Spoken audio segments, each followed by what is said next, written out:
कहते हैं दुनिया में पैसे के लिए दो ही काम होते हैं, एक हाथ फैला दें, एक हाथ बढ़ा दें।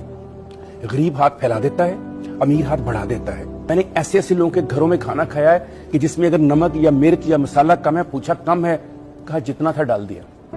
हबीब जालब के घर गया मैं अपने उस्ताद जुबैर राना के साथ। हबीब जालब के घर, इतना बड़ा शायर और आदमी। मैं छोटा था लेकिन अकल तो अल्लाह ने दी थी। मैं बैठा, हम उठने लगे। हबीब जालब साहब ने कहा, जुबैर राना चाय पी के जाना। उन्होंने कहा कोई बात नहीं, पी के जाना। आवाज दी, भाई चाय भेजना।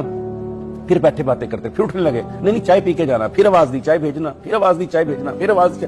अल्टीमेटली 1 घंटे बाद उठ के गए। तो जानते अंदर से क्या आवाज आई? आप वहां बैठ के आवाजें दिए जा रहे हैं, अंदर आके पूछ तो लेते, क्या दूध और चीनी भी है हमारे घर में? क्या चाय की पत्ती भी है हमारे घर में? ये है मतवस्त तबके, मिडिल क्लास का अलमिया। कहीं अपना दुखड़ा सुना नहीं सकते, कहीं बैठकर बात नहीं कर सकते, कहीं अपने जिस्म से कपड़ा उठाकर अपना बरहनापन नहीं दिखा सकते कि हम अंदर से कितने जख्मी हैं। ये वो गुलाम अब्बास के ओवरकोट का किरदार है, ये जिसमें बाहर से तो कोट पहनकर माल रोड पे घूम रहा होता है, और जब गाड़ी के नीचे आता है, हॉस्पिटल जाता है और उसका कोट उतारते हैं, नीचे फटी हुई बुनियान होती है, फटी हुई 4 मुख्तलिफ रंगों की जराबें होती हैं, फटी हुई पैंट होती है, और पैंट में बेल्ट की जगह नाला डाला होता है।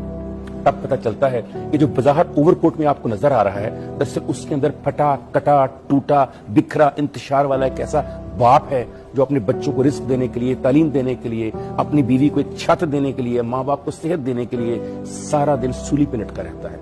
मरता है रोज, मगर मर भी नहीं सकता। आपको पता है गरीब को बहुत ज्यादा मसला हो, खुदकुशी करके मर जाता है। मिडिल क्लास मरता भी नहीं है, पता क्यों?